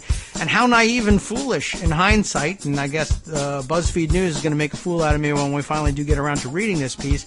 Of course they didn't just do it on their own, and of course they had some targeting help, which is amazing that we didn't think that they must have had targeting help over there when we figure it must have been the case over here in the election meddling. But guess what? As it turns out, a lot of the people providing the fake news and then the defense for Donald Trump that everything that's bad about him is fake are prominent and well-known, unfortunately, American writers, bloggers, and internet figures here directing the whole thing. After all, I guess it really all was collusion From after all. Daily Kos Radio on networksradio.com.